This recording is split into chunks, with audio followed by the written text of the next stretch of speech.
Okay, we're wrapping it up from Bryant-Denny Stadium. Gabe and Billy Lucci with you. The Aggies fall by a score of 33-14 against the number 1 ranked Alabama Crimson Tide. It's post-game wrap. Thanks to David Weekley Homes and Castlegate 2 in College Station. Learn about building the Weekley way. Go to Castlegate 2. Go to davidweekleyhomes.com rather. Overall thoughts, Billy, as you join us here for our annual visit post-game. Yeah, right. Good to see you. You know, Alabama's the best team in college football, and I don't think there's a close second. And you're sitting there after this game, you're going, what, that game really did turn on a dime, but the reality was Bama dominated early and they dominated late, and the result was the score it was. I mean, this is the same program that won the national semifinals last year. Was it 38-0 against Michigan State?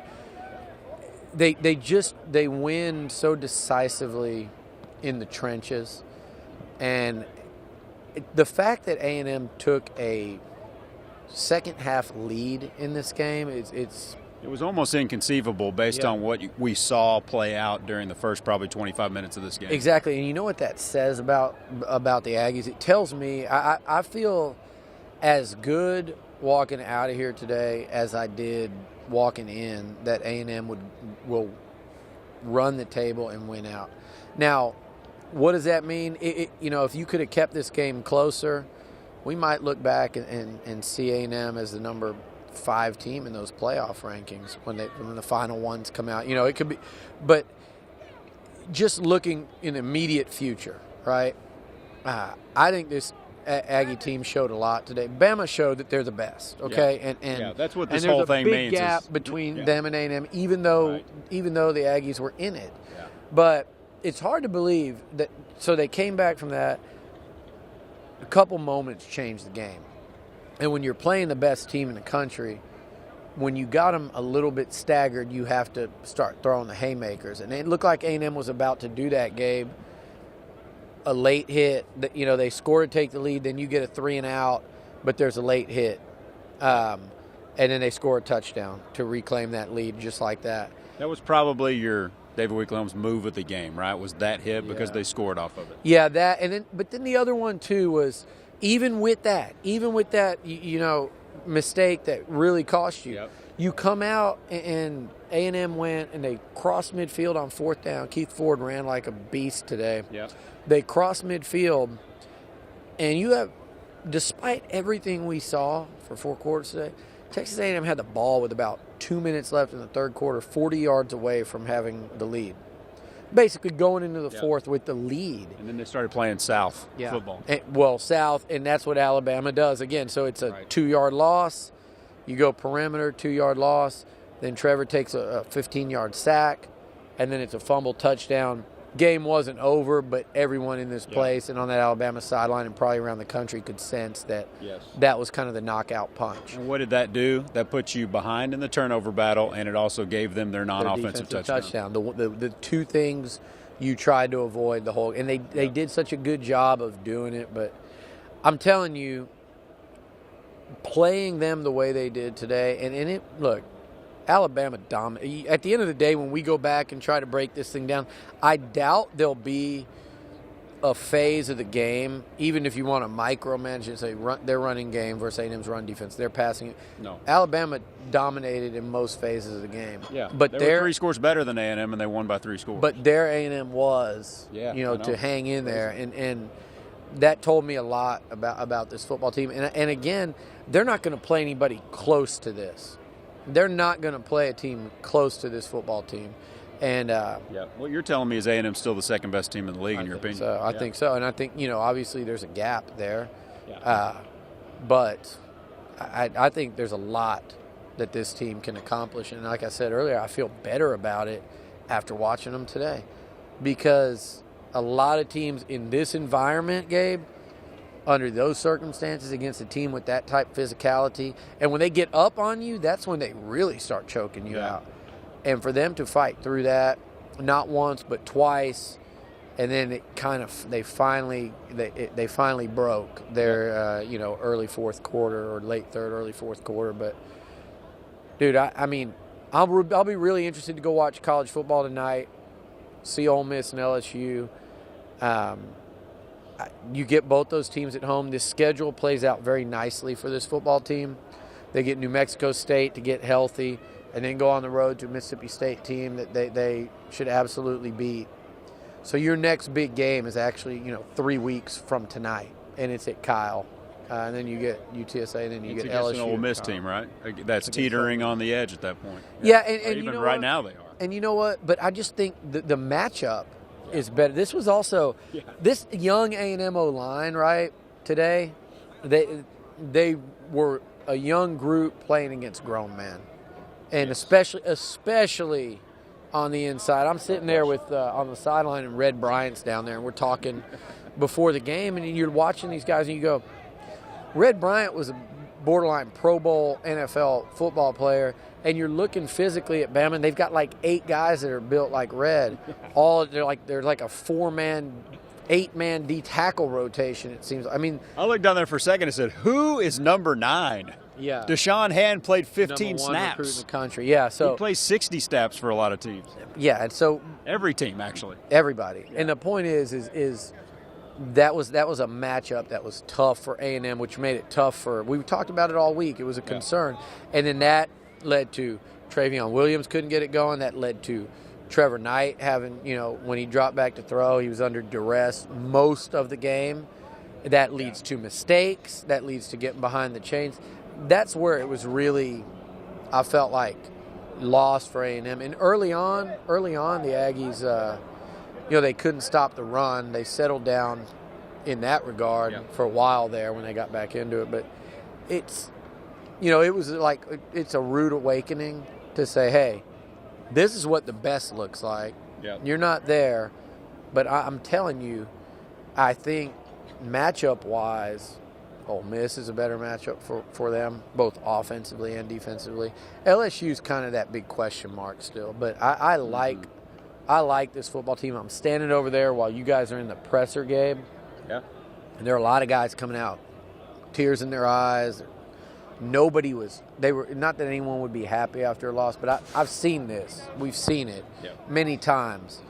This team was they really were wearing it and went coming out of that locker room, and there was a very, very disappointed bunch that they weren't expecting to come out and there was no quit in them today. Yeah. So as you said, and that's why it was 13-6 at the break, or 13-7 at the break, and that was, you had to scratch your head and say, how in the world is it so close at halftime?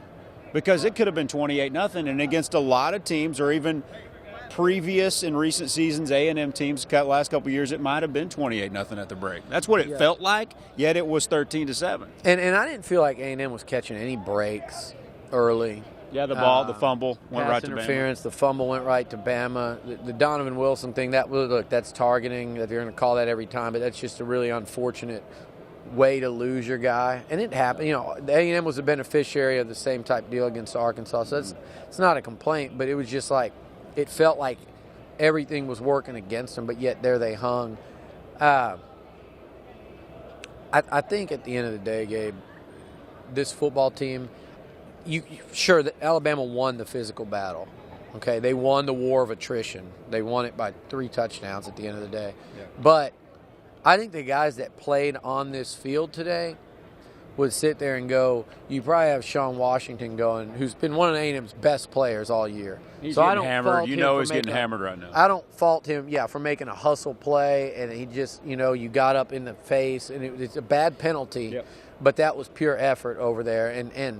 But that guy's going to bounce back. But he's sitting there going, man, if I wouldn't have made that penalty, you think about, Trevor or Keith Ford saying, if I wouldn't have fumbled that ball here, whoever missed the block on the 20-yard sack. There was a moment in that game there where this could have been a down-to-the-wire football game against the odds, because it sure didn't feel like it. But you looked up, and again, third quarter they're up. They're inside Bama territory trying to go ahead. It for a while felt like the score, the Bama blowout, but then for a while it felt like this was going to go 4 full quarters. It didn't. Yeah. I think this is the second best team in the SEC, like you said. I think they're going to win out, and I think they're going to play in a Sugar Bowl unless they get some breaks. Who knows? Yeah. You probably had a couple guys walking off this field going, we might see them again. Crazier things have happened, guys. Like college football playoff, this football team is going to be favored to go 11-1.